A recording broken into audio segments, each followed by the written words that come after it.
Hello YouTube and welcome to the first top 5 video of my anime week, where I count down the days until the new year by releasing a new top 5 video every day, wrapping up the past anime year.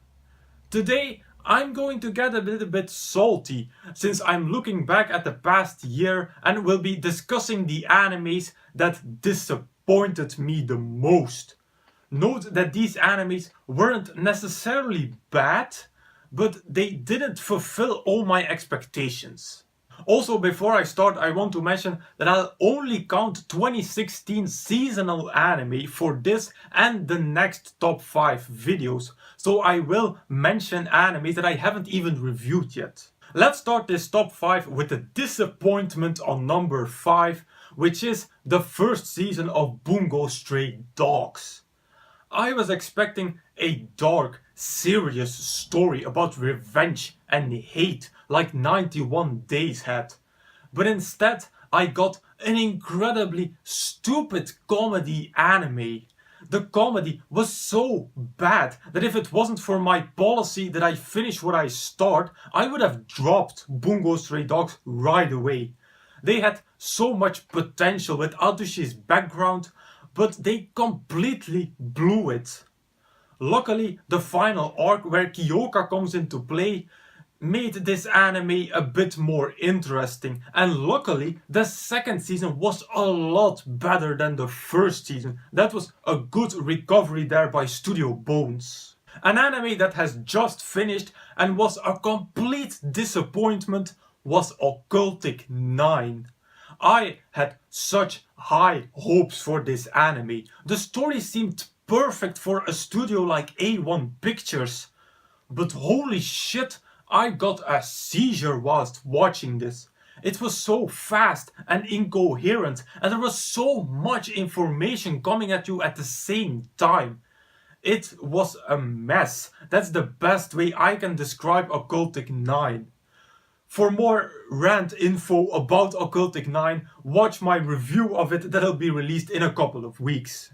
My number 3 disappointment, I had it at the first place in my summer preview. Rewrite Season 1. How could I not be super excited about Rewrite? Key adaptations have always been amazing, so I thought this one was going to be another diamond.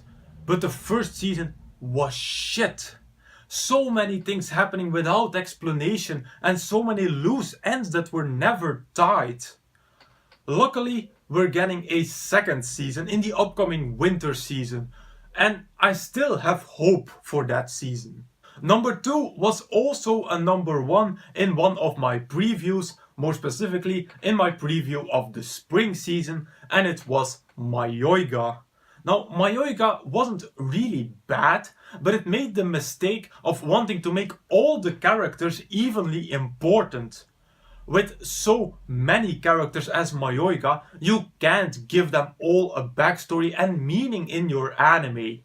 Because of that, the story was rushed, since there was no time to flesh out the main characters and the story as a whole. But my biggest disappointment of 2016 also came in the spring season. My biggest disappointment was Joker Game. I was so excited for Joker Game. The combination of a spy story and the setting in the Second World War was perfect. It had everything to become an intriguing and deep story. But what did we get? A hodgepodge of one episode stories that had no connection with each other whatsoever. Every week we would get a new main character without background and definitely without time for development.